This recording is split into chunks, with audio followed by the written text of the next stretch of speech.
వాళ్ళు ఫిక్స్ చేసి నేను ఎప్పుడైనా చెప్పిన కదా, వారు ముఖ్యమంత్రి గారు ఎప్పుడు వస్తానో నేను ఎప్పుడు తీసుకెళ్తాను.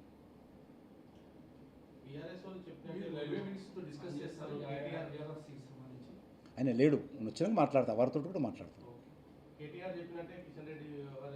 అవన్నీ చిన్నపిల్లల మాటలు అని, అవన్నీ చిన్నపిల్లల మాటలు, అవన్నీ చిన్న చిన్న పనికిరాని ప్రశ్నలకు పనికిరాని ఆరోపణలకు జవాబు చెప్పుకుంటూ కూర్చుంటే ఇక మనం ఏం చేయలేము. ఏ రోజు రేవంత్ రెడ్డి చెప్పిందో కేటీఆర్ చెప్పిందో మేము జవాబులు చెప్పుకుంటూ కూర్చోవాలి.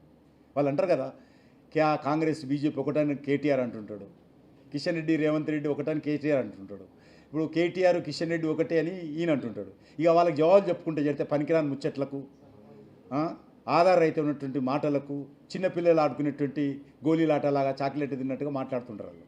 అవన్నీ మనం జవాబు చెప్పాల్సిన అవసరం లేదు.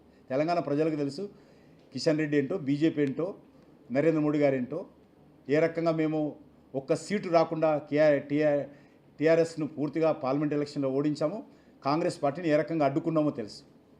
50% సీట్లకే కాంగ్రెస్ పార్టీని స్థిరం చేశాం.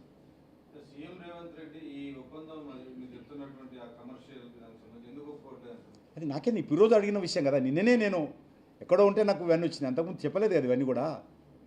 అడ్డుకుంటూ నిన్నే డీటెయిల్గా చెప్పారు. డీటెయిల్గా చెప్పిన తర్వాత నేను ఈరోజు వచ్చి ఫోన్లో మాట్లాడాను, నాకు టైం కూడా లేకుండే. మార్నింగే నాకు అశోక హోటల్లో మరి బ్యాటరీ సమ్మిట్ ఉండే, దానికోసం వచ్చాను నేను. తెలుగు కాయే, తెలుగు కాయే, entire thing is for Telugu media. पूछो ना, पूछो ना, कौन ना बोले।